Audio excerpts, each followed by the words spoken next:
Hello, I'm Alexandra Photopoulos. I'm the Managing Director at Gallery 263, and I'm here today with artist Christina Tedesco, whose solo show, The Playground Project, will be on display at the gallery between March 29th and April 10th.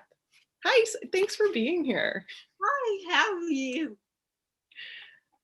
So I would love to hear a little bit about the inspiration for the Playground Project, where it came from, where your ideas come from, or anything you'd like to tell us.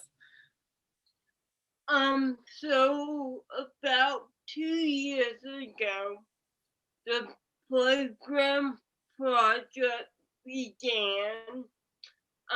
It was not planned at all.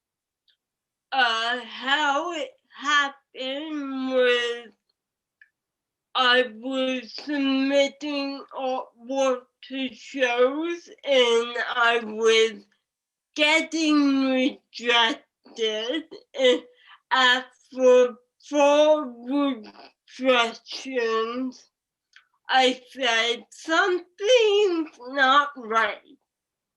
And so I asked a artist in my studio building to come and give me a script, tell me what wasn't driving together. And Nancy said in the kindest way possible, my artwork was not saying what my artist statement was. So, my artist statement talks about balance and balance in my cerebral palsy. And I needed to find a way to translate that visually to the viewer and find a common base where they could enter my work. And on a playground, you need balance and you're also imbalanced physically. So I began with a swing set and a seesaw, and it kind of took off from there.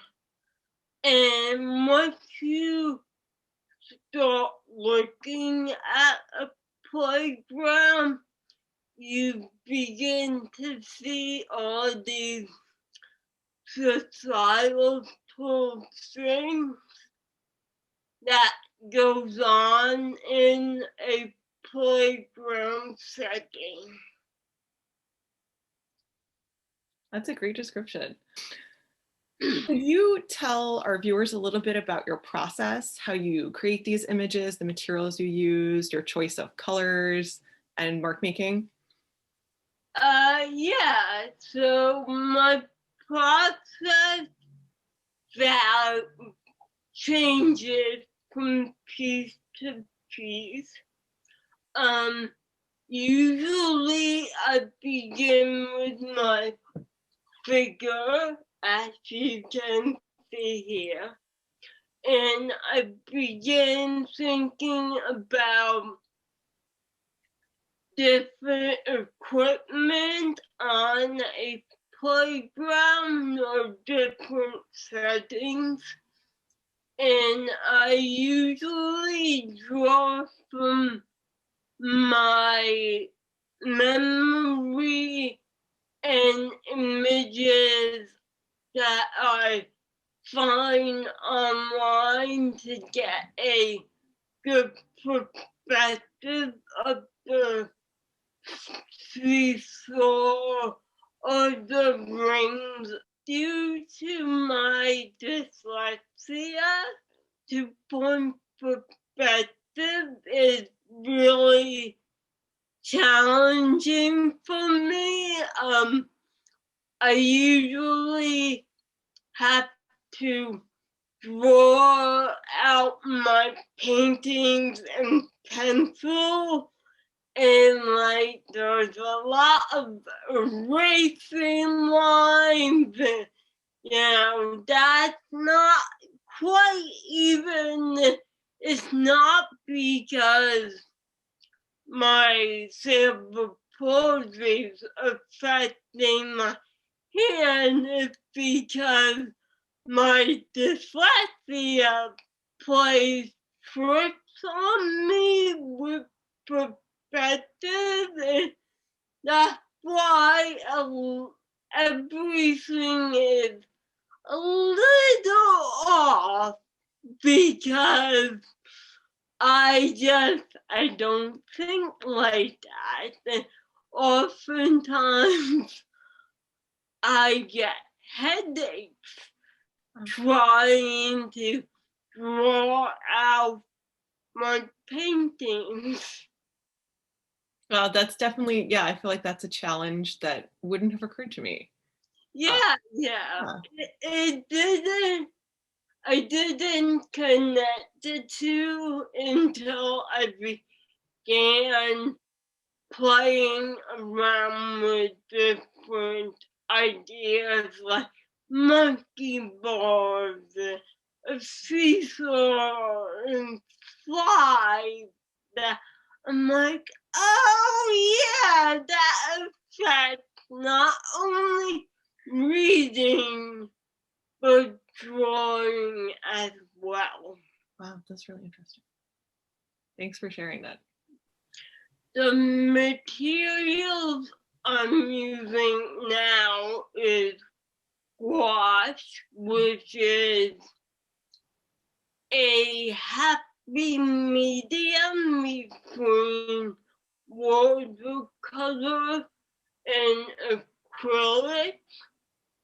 I'm drawing on paper that had been left over from a community project I did Davis Square.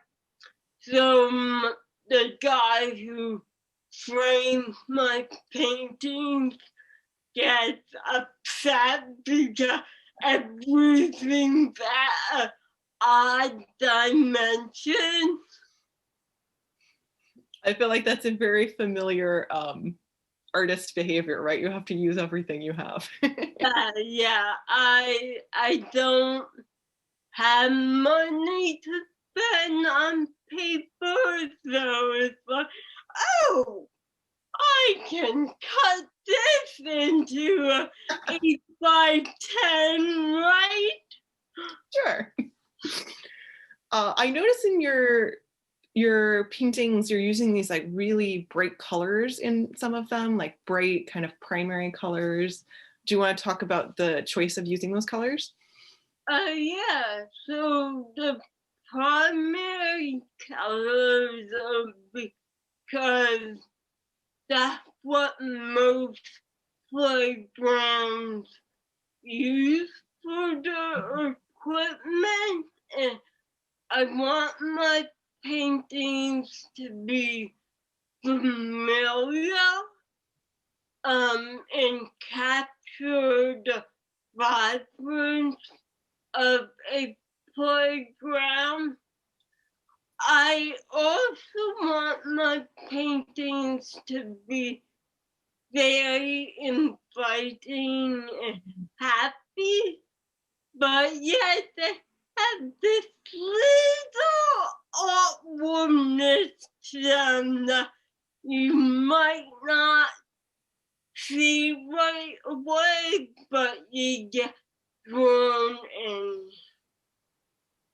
Yeah, I think the colors definitely remind me of childhood and those kind of the colors and images from childhood, which, yeah, it makes you form this kind of personal connection with them, a kind of memory and that kind of childhood feeling. The figure, though, is usually sort of like a white kind of empty figure. Doesn't have, facial features. No, no. Would you like to talk about that choice? Yeah, so this figure is based on my body. I've been working with this particular figure since 2002. It has no face and no gender because oftentimes when people see someone with a physical disability or any difference, that's all you see until you get to know them. The figure is empty because I want to bring that idea into the painting. Also, I feel like anyone can place themselves within the figure because it has no identity. Yeah, that makes sense. I was thinking in some of the images, it seems like a viewer could also bring their own emotions to it. They could decide, whether the figure looks, independent or lonely or triumphant or struggling in some way. Like it seems like a lot of openness for the viewer to work with the paintings in that way. That's one of my objectives, even though the viewer might not understand where I'm coming from. The painting creates an environment for them. Cool. So this has been, a project you've been working on for a while. You talked about this. This figure's been with you for quite a while now, and this series has been going on for a while. Do you have any ideas for directions this work might take in the future? Yeah. So I actually wrote a proposal to Somerville. I would like to have it move into 3D sculpture at one point. And I would love to see the figure interact with a physical playground. Mm-hmm. I also had hoped to bring sound into the gallery and make it more of a performance type environment at one point. So I definitely have ideas and plans for the project moving forward. That sounds exciting. So your work talks about your own memories and your own experiences, and also obviously it talks about the accessibility or the non-accessibility of public places like playgrounds. Do you see your work as having a connection to advocacy about these issues? I haven't thought that much about it, but yes, I do see where my work could connect to advocacy. I grew up in the 80s, so playgrounds were just beginning to think about accessibility. And nowadays, I don't know if you've been to more Morgan Park in Boston. I went there to photograph one day to get ideas, and they are starting to bring accessibility into playgrounds, but that's also a tough thing to do. How do you make every playground accessible to every kid, whether they have a physical issue they're dealing with, or a emotional issue? You know, it's a fine balance, I feel.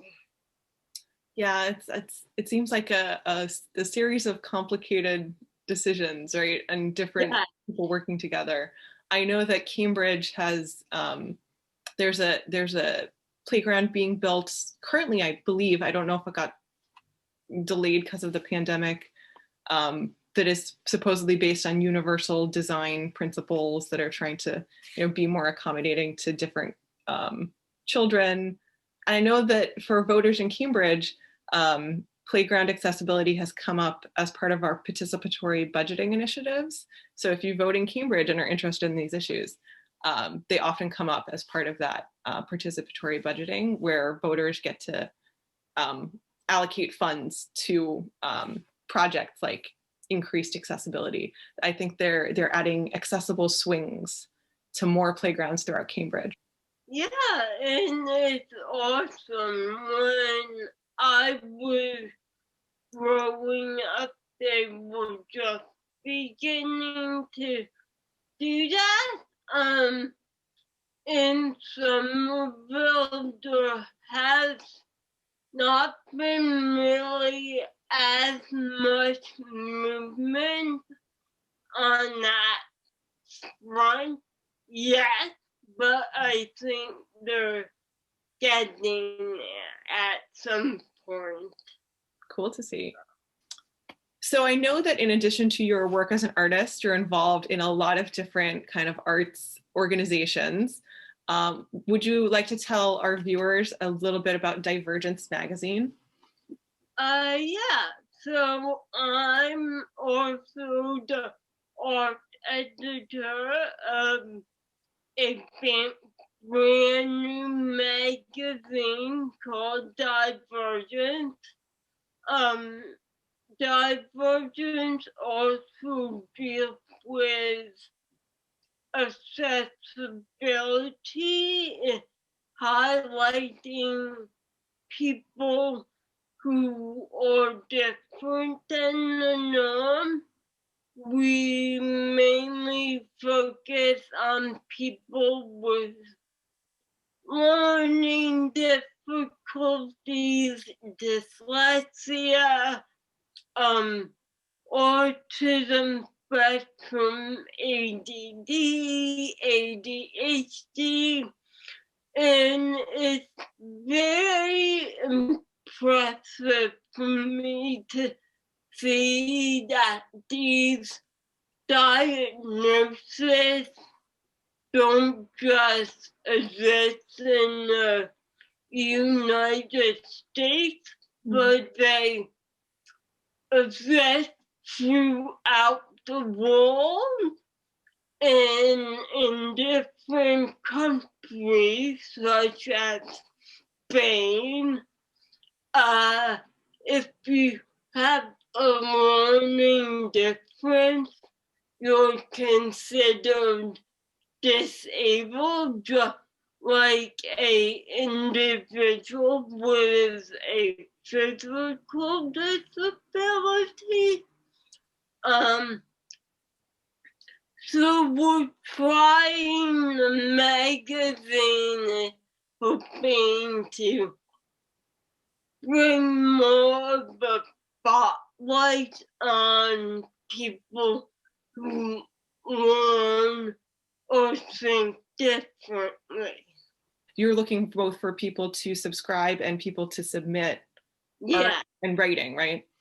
art, essay, poems, Awesome. whatever, will take it all. And yeah, we have put out 3 issues now at hard copies, and we're looking forward to putting out another year's worth of issues. That's so exciting. And if people want to learn more about your personal artwork, where can they find you on the various places of the internet? I'm on Instagram, Christina Tedesco. My website is christinamtedesco.com, and you can find me through Divergence and my Facebook page. I'm also involved with Somerville Open Studios, and now the Somerville Art Committee to have a creative plan for the city. That sounds amazing. Yeah. So, Well, thanks so much for talking today. Is there anything else you'd like to say about the show, about your work before we wrap up and say goodbye? that's, if you get a chance, come by and see the show. I'm so grateful to the gallery that they decided to give me a 2-week show. And yeah, come by and see what's next. Sounds great. I know we are very much looking forward to having your work in our space. So yes, I hope people are able to come to the gallery and check it out in person. Okay, thanks for having me. All right, thanks. Bye. Bye.